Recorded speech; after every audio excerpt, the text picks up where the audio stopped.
image, a pencil, some masking tape, and this special type of scratch foam board that we're going to use to create monoprints.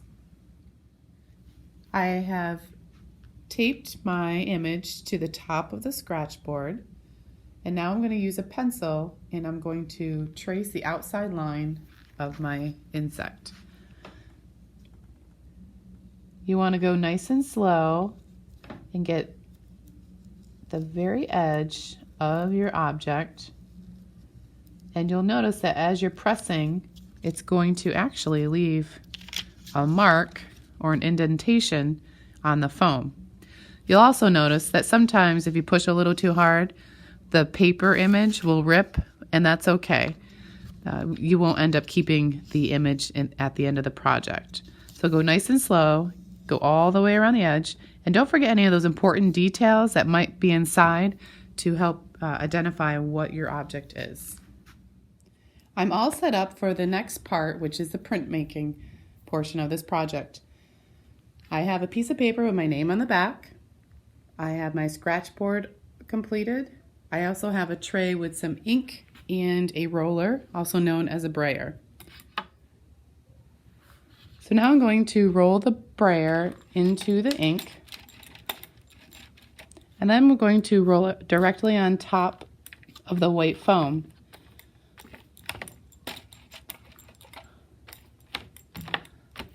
I want to get a nice even layer all the way across.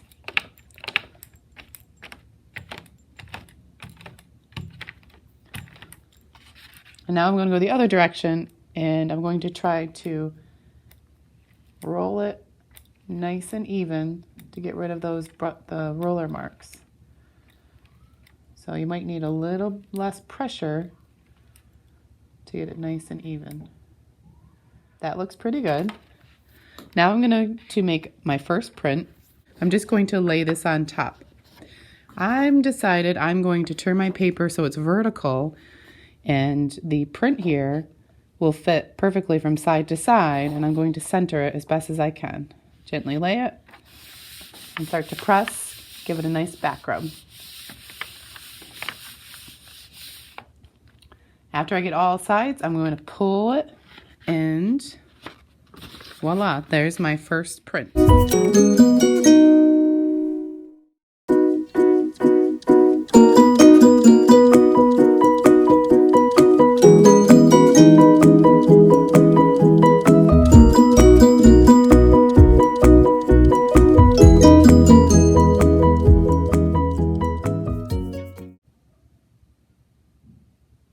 For the last part of this project, I have picked out a variety of colors from tissue paper, and this is just some art tissue paper. It's a little special because it's called bleeding tissue, meaning that when it comes in contact with something wet like water, it will actually leave behind color. So I cut out some shapes, and now I'm going to think about where I'd like to see blocks of color on top of my print. So before I start to actually add water, I want to think about my composition and what would look best. Also keeping in mind that when you overlap two colors, something might happen with the colors. They might change. So I think I do want to highlight the bee in yellow.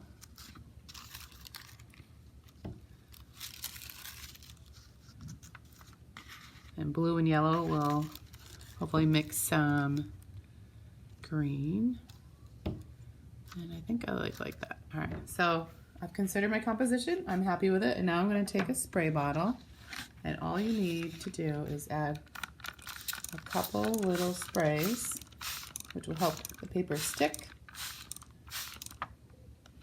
And now it's starting a chemical reaction. And you can start to see some of the color coming through. I'm going to let that dry. And once it's dry, then I can pull off the tissue paper and you'll see the color that remains.